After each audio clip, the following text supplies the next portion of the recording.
Please be seated. There's an interesting cultural thing that's happening in the first reading. When we read this with our 21st century North Atlantic eyes, we think of Abraham as this great prophet and patriarch, and so we think what an honor it is for him to serve these visitors with his own hands. What an honor he's bestowing. But that's not what the author in that place and time is trying to point out for us.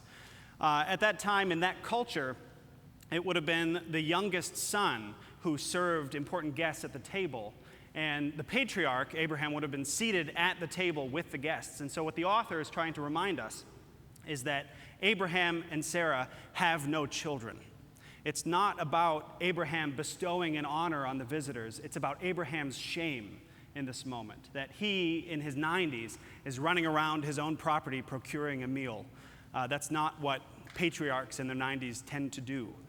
And it turns out fine, because at the end of the meal, we hear the proclamation that a year from now, Abraham and Sarah will finally have a child. And what a difference a year can make.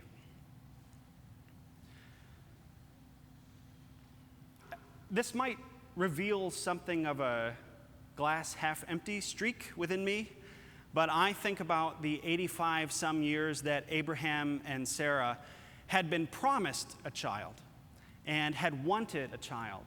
And every year for those 85 some years, the answer was no.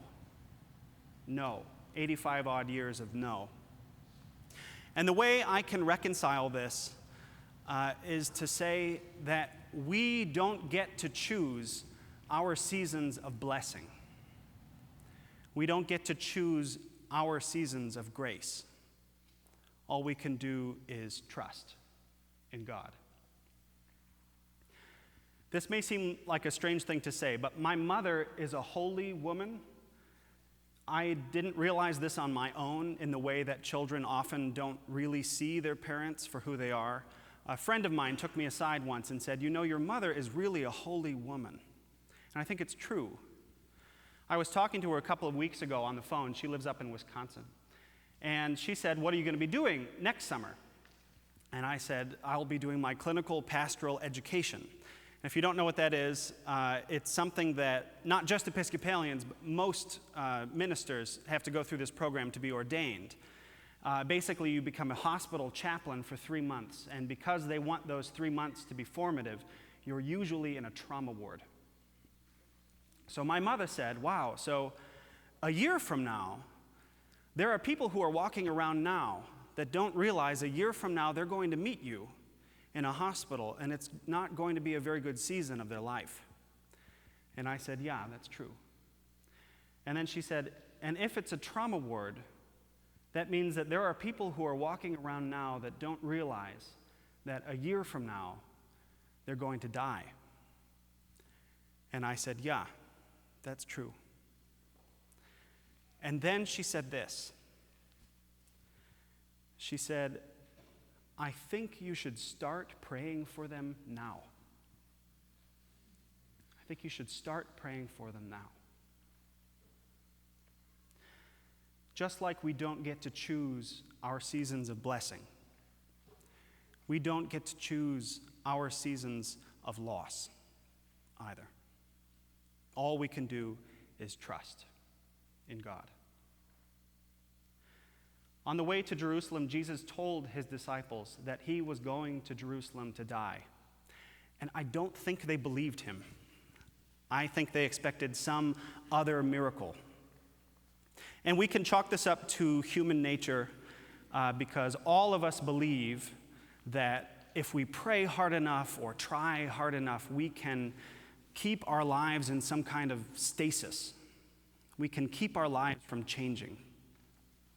Even though all the evidence tells us that either incrementally or catastrophically, our lives are nothing but change. They're nothing but change.